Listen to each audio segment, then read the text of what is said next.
Do you find yourself in an unhealthy form of competition? Many of us know this.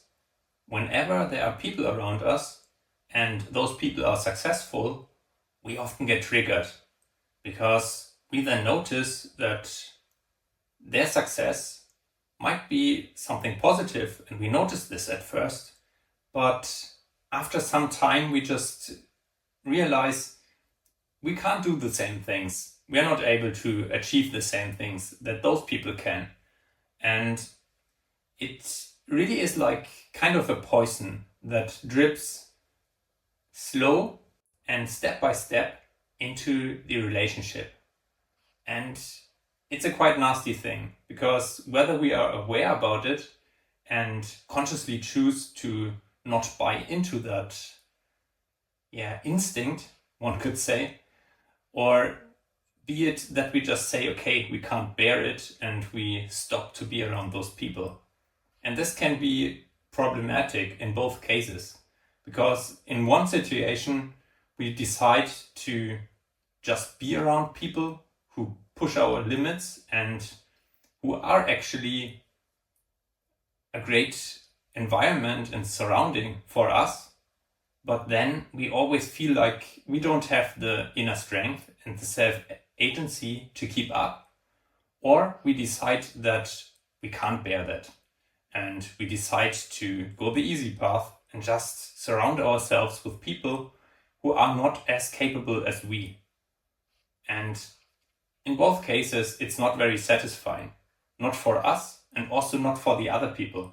Because be it those people who know less than us or who are less capable, they won't be really satisfied because they will on some level notice that we all the time try to downplay our own capabilities and intelligence for them, and this will make them feel even more worthless.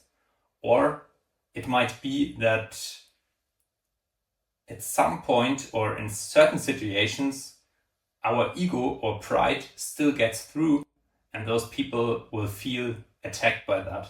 So it's not ideal because the relationship or both parties in the relationship are not a real match.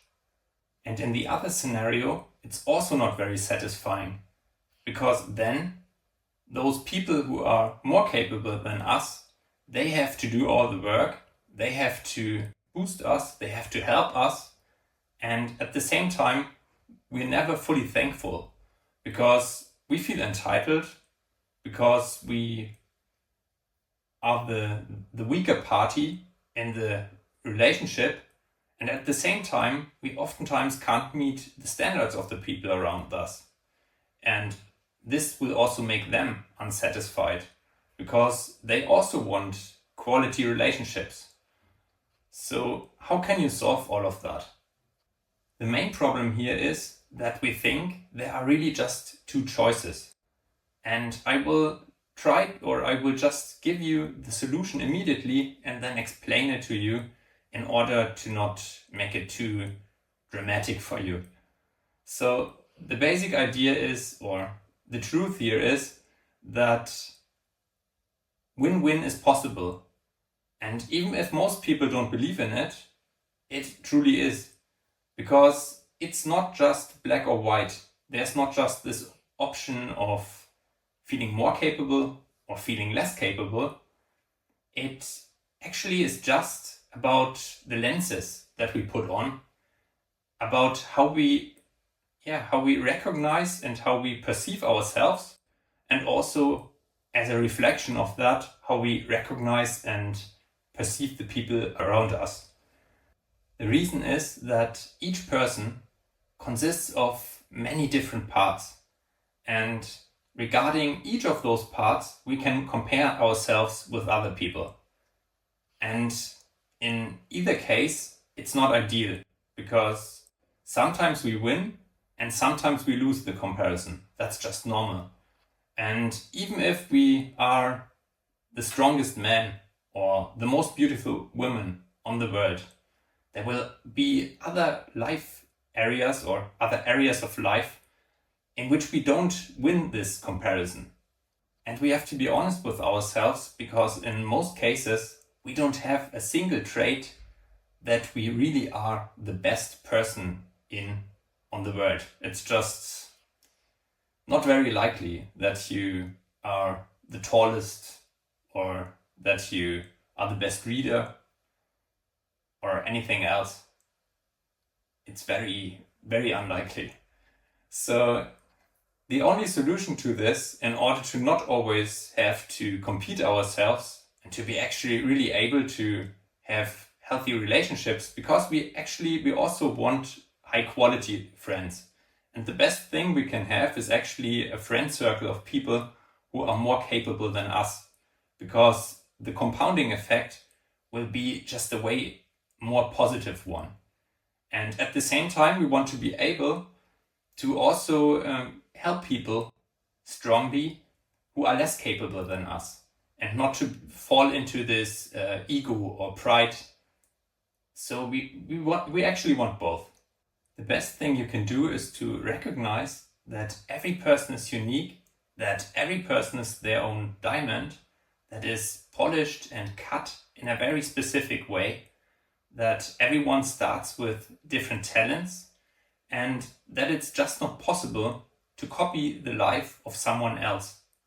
At the same time, it is possible to not win in any singular trait, to not win the comparison in any singular trait with somebody else, but to win the comparison as a whole.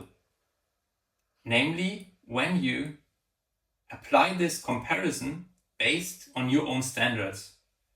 If your own standards, your own values tell you how you want to compare yourself with somebody else, if you really make this the measure or the matrix that you use for the comparison, then you will win in any case, because you will always recognize that all the components of your own personality in their combination are highly valuable and extremely precious and beautiful. And in that sense, you can make that brighter and brighter by refining your skills, by learning more, by listening to others, by helping others. And in this way, you can be around people who are less capable, and you can be around people who are more capable than you. So that's it. That's the solution. And I also recommend you to read the book, The 7 Principles of Highly Effective People, because this book really well describes the principle of win-win thinking. Because this is something that is just very crucial. Because every person now or then experiences envy, and it really is more about how we deal with that envy. And this is something that I really love about American culture, because American culture is very great at using envy in a constructive way. It turns more into admiration. This also has negative sides now and then, but in general it is rather something positive. And what is very negative, if envy is more like, if we deal with this emotion more in this way, that we compare ourselves with others and we don't want them to be successful, or we get overly critical, or somebody has great plans and we recognize we don't go for our own plans, so we want to make it bad for the other person. We want to destroy their dreams. And this is something that oftentimes happens very subconsciously, and this is something that I especially don't like about German culture, because the German intellect stereotypically oftentimes is very great, but when it comes to criticism in general, from the mentality of many people, the criticism and the way in which other people are seen and treated, especially when they are successful or when they just have dreams, is really miserable. And this is also a reason for me why, only this reason for me is enough to not want to live in Germany. I don't like this attitude, because it's very counterproductive for anyone who wants to be entrepreneurial in any sense. So I hope this video really helped you, and yeah, see you the next time.